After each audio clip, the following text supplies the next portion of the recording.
Seberapa berbahayakah Bill Gates untuk kemanusiaan dan dunia? Ya, buat pakar teori konspirasi, Bill Gates itu adalah seorang yang sangat-sangat berbahaya. Dia adalah pimpinan elit global saat ini. Dan karena itu, maka beliau punya agenda, yaitu untuk mendepopulasi manusia, menyedikitkan umat manusia di seluruh dunia, dan mengontrol pikiran mereka. Salah satu yang kemudian menjadi sering dikaitkan itu adalah ketika beliau pamer dan kemudian mempromosikan kemana-mana penggunaan vaksin buatan dianya sendiri. Ada kecurigaan bahwa vaksin itu telah disisipi oleh chip agar manusia bisa dihilangkan nyawanya kapanpun dan atau agar mereka bisa dikontrol pikirannya. Ya, tujuannya lagi-lagi adalah depopulasi dan kontrol pikiran. Tapi kalaupun itu ternyata benar, kalaupun memang dia menginginkan ada depopulasi, maka saya secara pribadi itu sangat setuju dengan itu. Kenapa bisa seperti itu? Simak videonya sampai tuntas. Yuk kita mulai. Baraya, ini adalah layar yang seharusnya Baraya simak baik-baik dari tadi dan sampai akhir nanti. Baraya silahkan hitung berapa banyak pertambahan populasi manusia, berapa banyak yang meninggal, berapa banyak yang terlahir.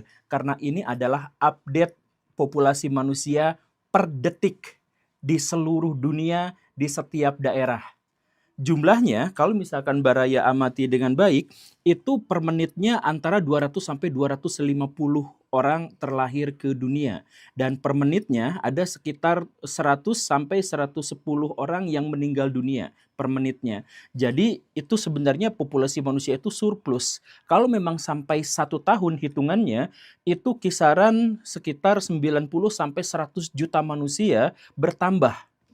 Bayangkan Baraya, dalam waktu 1 tahun ada satu Thailand nambah di bumi, tetapi hanya populasinya saja. Dan ini dampaknya apa? Ya dampaknya sangat luar biasa buruk karena semakin banyak manusia, semakin banyak kebutuhan yang mereka inginkan, dan semakin sedikit daya dukung bumi terhadap keinginan manusia untuk memenuhi kebutuhannya.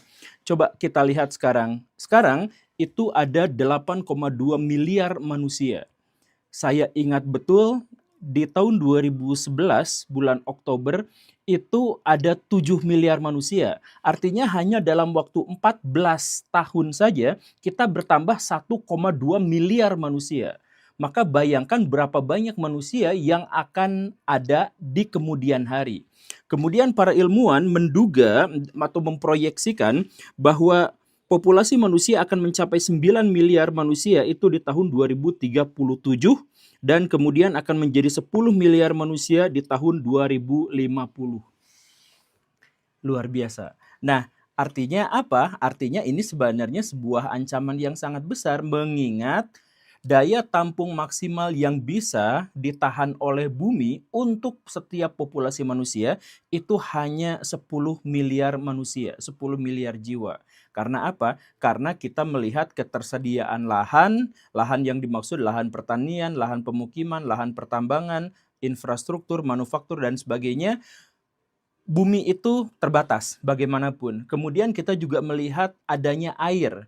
Bukan air secara keseluruhan, tapi air layak konsumsi, air layak minum. Begitupun dengan makanan. Coba kalau misalkan kita hitung sekenyot demi sekenyot. Manusia itu per harinya itu membutuhkan karbohidrat sekitar 350 gram. Kemudian sayuran sekitar 400 gram. Kemudian daging itu 200 gram. Itu per hari. Maksudnya apa? Mereka harus menghabisi sumber daya alam dalam skala yang besar bahkan ketika mereka berupa individu, satu manusia. Sering saya paparkan, seandainya saya tadi pagi makan bubur ayam, maka bubur ayam itu saya membutuhkan sawah untuk nanam padinya, kemudian perkebunan saledri, kemudian ada tepungnya di situ buat cakwehnya, kemudian saya juga membutuhkan peternakan ayam, dan saya juga membutuhkan kedelai dan gula dan lain sebagainya. Banyak sekali. Hanya untuk satu kali sarapan untuk satu orang. Itulah kebutuhan yang dibutuhkan oleh manusia di dunia pangan saja. Nah, kalau begitu, maka satu manusia membutuhkan banyak sumber daya, maka bayangkan kalau ada 8 miliar manusia di muka bumi ini dan terus bertambah. Ini akan menggerus kekuatan lingkungan hidup untuk bisa bertahan. Atau misalkan kita lihat aja cadangan air. Air itu yang dikonsumsi oleh manusia perharinya itu bukan hanya buat minum yang katanya 2 liter itu, bukan. Tapi buat minum, buat mandi, buat buat nyuci motor, buat menghidupkan industri-industri mereka dan lain sebagainya. Bahkan untuk ngupload video semacam ini pun dibutuhkan air dalam jumlah yang cukup besar. Nah, itu diperkirakan per hari per orang itu manusia itu membutuhkan sekitar 75 liter air rata-rata ya per hari per orang. Nah, sekarang Mbak Raya perhitungkan air yang layak untuk kita konsumsi itu berapa banyak, kan sebenarnya tidak terlalu banyak kalau misalkan kita melihat. Apalagi kita mengetahui bahwa semakin banyak air-air yang tidak layak untuk dikonsumsi. Begitu kan? Dulu nenek moyang kita minum air tuh dari sungai langsung diminum dan baik-baik saja. Sekarang siapa berani yang melakukan hal yang semacam itu kan? Itu begitu. Kemudian kita juga melihat bagaimana keterbatasan lahan. Sampai sejauh ini manusia itu telah menghabisi setengah dari seluruh daratan di bumi untuk kehidupannya. Bukan hanya untuk pemukiman, kalau pemukiman mungkin relatif sedikit, tapi pemukiman itu membutuhkan industri, pabrik-pabrik, pelabuhan, bandara, sarana transportasi, ditambah lagi lahan pertanian dan peternakan. Itu setengah bumi itu sudah terisi penuh sama manusia dalam keinginannya untuk bertahan hidup. Coba misalkan Baraya pikirkan ya, Baraya melihat ada sawah yang menghampar luas, lihat ada peternakan yang menghijau dengan padang rumputnya dan lain sebagainya. Baraya pikir itu ekosistem yang baik. Itu tidak baik, Baraya. Baraya lihat sawah itu tidak baik. Karena apa? Karena pertama, itu sebenarnya adalah ekosistem yang diubah oleh manusia. Dulu banyak sekali jenis-jenis tanaman, sekarang berubah menjadi monokultural, hanya satu yaitu padi. Ya kan? Kemudian apa? Di situ ada pestisidanya, di situ ada insektisidanya, di situ ada limbah pupuknya. Itu meracuni dunia dalam skala yang sangat besar, Baraya. Ditambah lagi apa? Dulu di situ waktu masih jadi hutan atau semak-semak, itu ada tikus, ada berang-berang, ada kucing, ada elang, ada burung hantu, ada cacing besar Alaska, semuanya itu ada. Tapi sejak saat dia berubah menjadi pesawahan, maka keong pun disemprot sampai mati, ulat-ulat disemprot sampai mati. Ada begitu banyak hewan-hewan yang dibunuh dan ditambah lagi hewan-hewan lokal yang sebenarnya memang habitatnya di situ, ketika dia masih bisa bertahan hidup pun dikatainnya hama dan harus dibantai. Ada babi. Babi itu emang tinggalnya di situ sejak jutaan tahun yang lalu. Sama manusia kemudian diubah lahannya, kemudian dikatain bahwa dia hama. Lah, kan manusia pendatangnya. Tapi kita yang mengatai dia hama. Begitupun dengan tikus, kemudian ada banyak sekali hewan-hewan.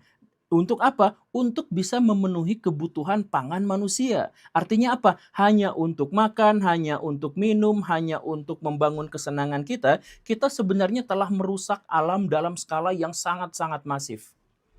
Nah, sekarang Baraya pikirkan, populasi manusia itu terus-terusan bertambah. Kalau misalkan populasi manusia terus-terusan bertambah, apa kira-kira yang akan terjadi di muka bumi ini? Makanya Hawking ketika beliau masih hidup itu mengatakan bahwa populasi manusia itu hanya mungkin bisa ditampung bumi tidak lebih dari pergantian abad.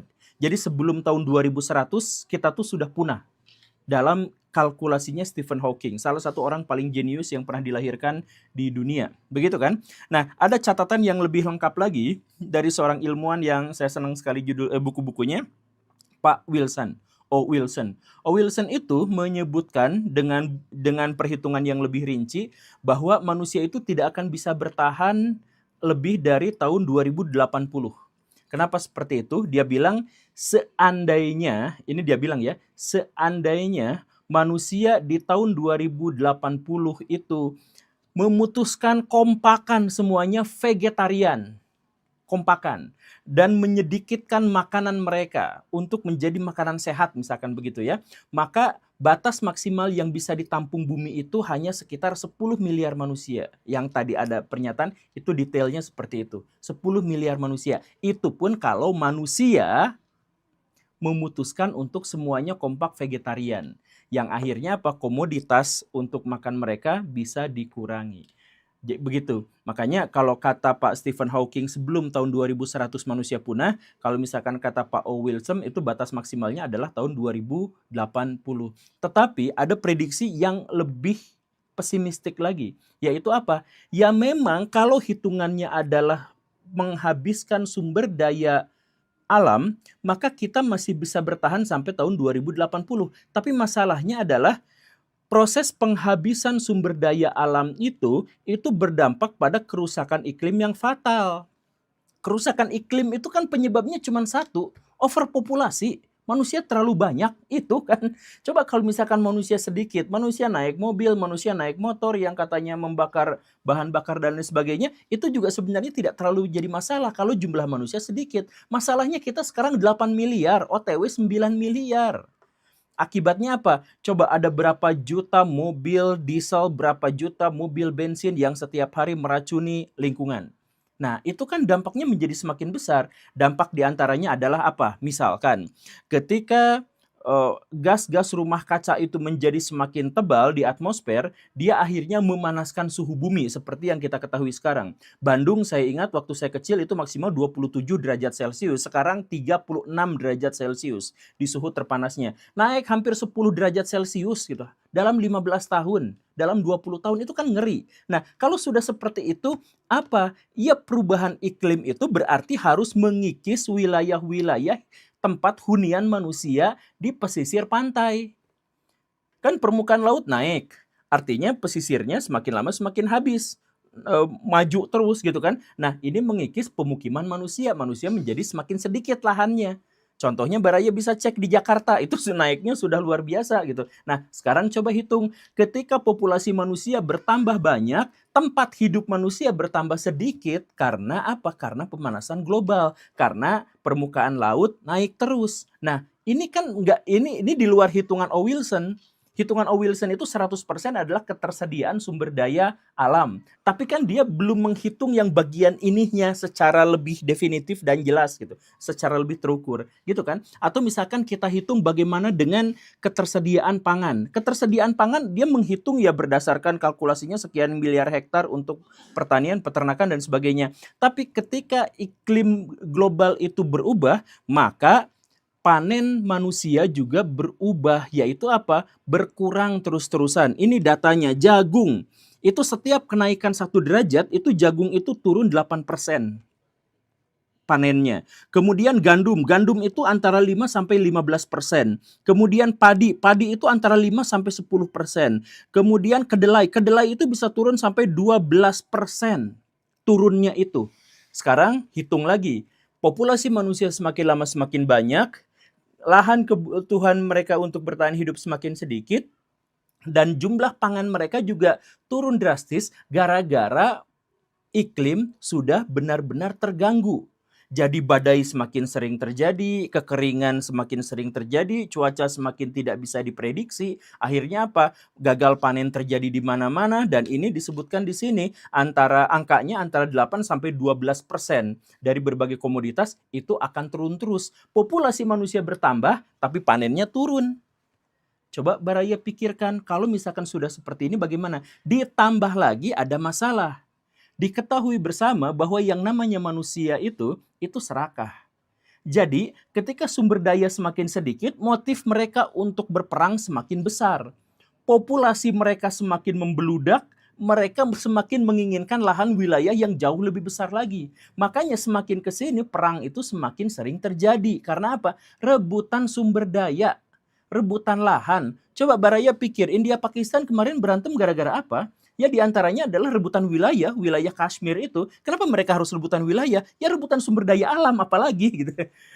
Kemudian Ukraina versus Rusia. Menurut Baraya apa penyebab perangnya? Gara-gara Zelensky? Ya bukan. Gara-gara Rusia berharap bahwa Ukraina itu pro terhadap dia sehingga sumber dayanya bisa dicaplok. Begitupun dengan NATO. Kan begitu.